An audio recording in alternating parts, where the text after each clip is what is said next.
दोस्तों आइए जानते हैं 23 वर्षीय हिंदू नेपाली लड़के की कहानी, जिसने ऐसा हीरोइक काम किया जिसकी वजह से न जाने कितनी जानें बची, पर हमास ने इसी की जान नहीं बख्शी। क्या होता है उस अक्टूबर 7 के हमले में, जिसमें इस्राएली हॉस्टेज को बंदी बना के हमास अपने साथ ले जाता है, और आज 2 साल बाद जब ये सारे शव लौटाए गए, उसमें इसका शव आया। हालांकि जितने लोगों के शव आए, ये एक छोटी सी बात बन के रह गई कि शव ही तो लौटाए गए हैं, और सेलिब्रेशन पंप एंड शो का, ट्रंप की तारीफों का उन 20 जिंदा इजरायली हॉस्टेजेस का आया। पर इनकी कहानी जानेंगे कि किस प्रकार से इनकी बहन, इनकी माँ ने बहुत प्रयास किया, नेपाली सरकार ने बहुत प्रयास किया इनको वापस पाने का। लेकिन आप जब सुनेंगे तो आपको भी लगेगा ऐसा कि इकलौते फॉरेन स्टूडेंट थे ये, जो नेपाल से गए थे, और एंड क्या हुआ? एंड हुआ कि ये रहे ही नहीं। आइए जानते हैं दोस्तों इस लेक्चर के अंदर। नमस्कार साथियों, स्वागत है आप सभी का मेरे चैनल सिर्फ IAS में, और मैं प्रसन्ना वर्मा आपको चीजें डिटेल से बताऊंगी। फिलहाल इतने हैंडसम व्यक्ति, 23 साल का ये लड़का, नाम है बिपिन जोशी। बिपिन जोशी एक हिंदू लड़का जो कि नेपाल से गया था इजराइल। इजराइल क्यों गया था वो आपको बताती हूँ। तो ये स्टूडेंट था एग्रीकल्चर का, और आपको बताऊं इजराइल के अंदर क्या है कि इजराइल की जो एग्रीकल्चर टेक्निक्स हैं वो बहुत अच्छी मानी जाती हैं। तो कई सारे बच्चे यहां से जाते हैं वहां पढ़ने के लिए। तो ये भी गया as a part of learn and earn program के तहत, और ये इजराइल पहुंचा काम करने के लिए वहां के किसानों के साथ में, जैसे कि नींबू के लेमन, ऑरेंज, ऑर्किड्स, ये सारे जो है वो चीजों को समझने के लिए। ये कुछ बात है किबुट्स एलुमिन की, और ये जो एरिया पड़ता है ये पड़ता है गाजा बॉर्डर के पास में।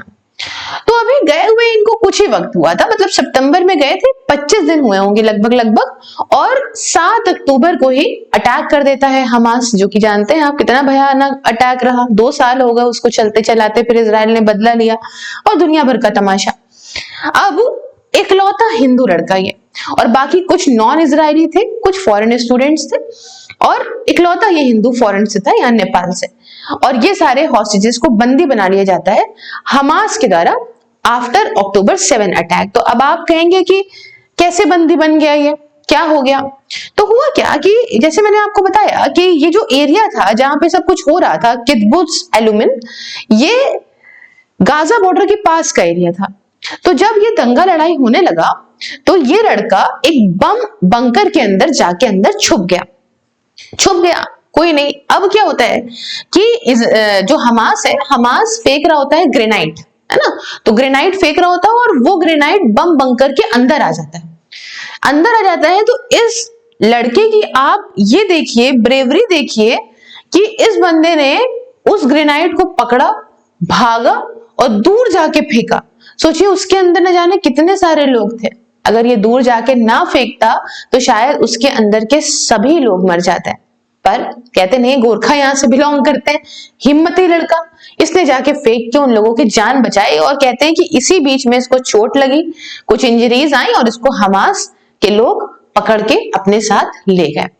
फिर ले गए तो वहां पे अल शिफा अस्पताल से इसकी कुछ वीडियोस भेजी, वीडियोस डाली, इसको घसीट रहे हैं, ये वो कर रहे हैं।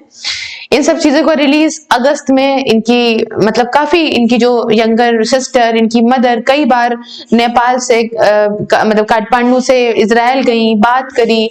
नेपाल की सरकार ने भी काफी जोर लगाया इनको छुड़ाने का, बट नहीं छूट पाया ये।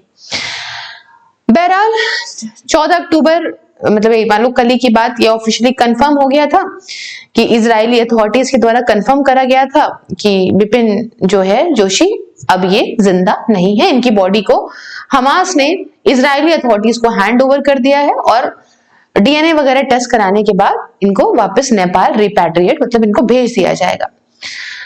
तो कहानी ये है दोस्तों कि कभी कभी कुछ ऐसा हो जाता है ना कि इंसान, एक तरीके से क्या कह सकते हैं इसको, ये कह सकते हैं कि एक हिम्मती इंसान जो चाहता है कि वो अपनी जान पे खेल के दूसरे की जान बचाता है। कुछ ऐसा सीन नहीं है जिंदगी में। 23 साल का लड़का आगे बढ़ना चाहता होगा और कुछ सीखने गया होगा, और ऐसा कुछ हो जाना उसके साथ जिसमें उसने बेवजह किसी और देश की दुश्मनी में खुद झेला। तो कहते हैं ये मौत आपको बुला लेती है जहां भी।